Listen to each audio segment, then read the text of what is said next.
Response video to the eyefloater guy. He's made another response.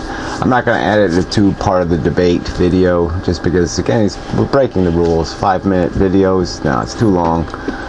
So in future, I'm going to have to enforce the 3-minute thing on these debate videos, because it's just not going to work if the videos are too long. You got to edit yourself, because I'm not going to edit your videos, and because then you'll just say I took out the part that you think is the better argument and all that other kind of crap, and who needs that shit? So it's just not going to work with 5+ minute videos. I'm guilty also, but the point is you know, it's going to have to be rules, unfortunately. But anyway, I'll post a link that way to the I did post it at Loggerheads, the first 5 parts or whatever, and it was received rather well, so you know, it's a good idea. I think we'll do some more of this stuff. So anyway, on to this video, which will be a 2-parter probably, because I'll respond to pieces in this video just because it's just so much bullshit. The need or purpose that is served by the existence of life in the universe is to exist and kill time. It is a remedy for boredom. I mean, that's the best you can do, a remedy for boredom. So the universe is conscious and it gets bored if it doesn't have some sadistic little, you know, chase game going on. Some little addicted creatures eating each other kind of bullshit. I mean, that's just really lame. Consciousness exists and it needs to occupy itself doing something. It needs to contain itself within some kind of cycle, within some kind of system. Well, look, the universe, most of the universe isn't doing any of that. Most of the universe is content just being a bunch of molecules bouncing around without any consciousness involved. It's going to play out over millions and millions of years, perhaps infinity, perhaps an infinity loop that never ends. Because what is there else left to do, Gary? What is... But it's not the point. It's exactly, but it is sort of my point, that the do thing, there's no reason to do, and if you're going to do sloppy, then there's super no reason to do. Alright, so yeah, I mean, intelligence commands there be a purpose to things. It obliges it. That's what logic dictates. Consciousness going to do if there's nothing? And apparently you can... well, like I said, I don't know what you think consciousness is. It's in some vat somewhere, just sitting around saying, oh my God, I'm not in anything, I'm not in anything. Come on. Don't that there be nothing, that there be a void, just because a small aspect of existence entails suffering. Oh, come on, it's not a small aspect of existence. And here, every one of these pictures you show, none of them have consciousness in them. Alright, because consciousness is involved in a very harsh environment. Animals struggle to survive. They don't just sit in fucking bikinis on the beach somewhere and say, isn't life charming? No, they fight every day just for their daily bread. Sacrifice. But just by the mere fact that it doesn't always have to stay that way, that we could get to a state where there's no suffering and no sacrifice, that would make it worth it, as far as you're concerned. So no, I wouldn't make it worth it as far as I'm concerned. I'd make it worth it as far as you're concerned. I'd still say it's a stupid game that doesn't need to be played. It doesn't serve any need. Ergo, don't create the first need. A chain of need is a chain of shit. Why not do it? Why not exist? Our origins might be crude and primitive, but so what? It's not always going to stay that way. It's going to build and cultivate. You know, our origins will stay that way. And so you're saying that, yes, it will get more complex, and theoretically we could get more wise. But raw intelligence isn't going to do us much good. And if the fundamental premise is still serving a need that doesn't need to exist, well, that's a trap you're just never going to climb out of, not logically. The only way you can climb out of that thing is through, you know, tying yourself to a unicorn. But agents are more advanced and less crude.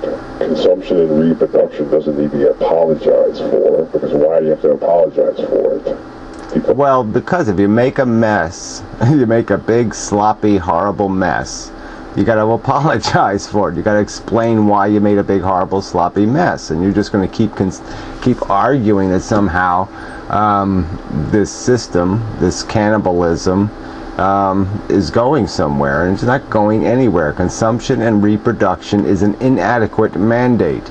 You've got to have something else in that mix, some other ingredient that says, yes, that makes sense. Because raw consumption and reproduction, if I was to make a device that just consumed and reproduced, and did it without any conscience, without any compassion, without any definition of ethics and decency, I would be Adolf Hitler times 10 zillion. As temporary existence undergoes suffering, that's why it needs to be apologized for. I think you're taking things a little too seriously. There's nothing temporary about existence, and that's the whole point. I mean, we're riding the same roller coaster over the same cliff over and over and over again, and it just for no purpose, for no reason, for no to satisfy no logical agenda, merely because fucktards like you say we've been doing it, we have been doing it, we will continue to do it. Period. And it's stupid. You cannot prove that life is dissimilar to a dream. And when you're in a dream and you suffer, and then you wake up and realize that it wasn't real suffering, does that need to be apologized for? Well, you say it's not real suffering. Plenty of people who've had nightmares will tell you it was real suffering. I mean, while they were dreaming, they were semi-conscious and experiencing an unpleasantness. I mean, I've certainly had unpleasant dreams. They weren't just a figment. The suffering was just as real as it would be if it would happen in the real world to some extent. I mean, obviously, like I say, you're in a subconscious level of consciousness, not as conscious, but it's still an experience, and experiences matter.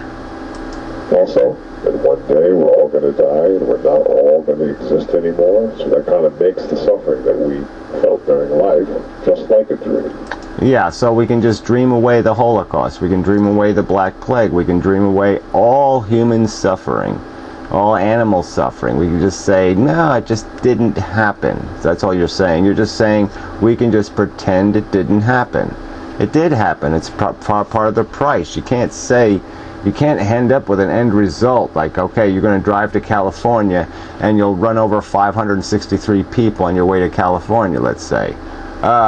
You can't just say, well, I'm in California now. That's in the past, so it didn't happen. It happened. It was the price of your trip to California, you dumb fuck. And ultimately, what this bored consciousness that needs to contain itself within something, to have a purpose, what it's ultimately going to accomplish is nothing, because it existing and undergoing change and constantly occupying itself is the accomplishment. That is the yeah, well, whatever. That's your theory. So you say consciousness is somehow an angst when it's not in a vessel, and then when it's in a vessel it's perfectly satisfied if it's in a stupid scenario where it's enslaving some other consciousness, or it's, you know, doing some other act of carnage. It just doesn't, fuck you, that's crazy talk. purpose. There is no final goal that we're going to arrive at, and then it's end game. It goes. Yeah, well, that's exactly. So you're just verifying the truth here. Then the universe is a fucktarded. Okay, it's just completely fucktarded because intelligence commands that there be a reason to do things. On forever, and this price that we pay that you talk about is very minimal, and it's very shallow of you to make such a big deal about it, about suffering. Yeah, I make a big deal about it. Yeah, 10 years in the nursing home, shit in your pants, no big deal. Yeah, I mean, come on. There's people having, this is real horror. I mean, I'm not going to get personal here, but come on. You mean there's nobody in your life that took a couple of years to die of cancer or some other kind of shit, and you're going to just tell me you just walk right over that? You just walk over that event. It didn't really happen. Fuck you. Very self-important. You're complaining about hard work and sacrifice. That's what you're ultimately complaining about. Oh, well, that's just such a pile of shit. You know, you're the one living. I bet you if we put our lives on some sort of, you know, carbon table and extravagant table, you're gonna come out the big fucking loser, asshole. As far as your whole meat-eating thing, you know, I have no problem with vegetarianism and all people converting to vegetarianism. Yeah, well, how exactly could you have a problem with that? Because it would be infinitely logical and benign and the fail-safe position. So, yeah, it's really hard to have a problem with, you know, if somebody says, well, let's just, I can eliminate all nuclear weapons. Yeah, somebody's going to have I can cure all disease. You're gonna have a problem with that? I don't think so. I mean, obviously it solves a big huge problem, people being a vegetarian. So yeah, you having a problem with it would be really fucking stupid.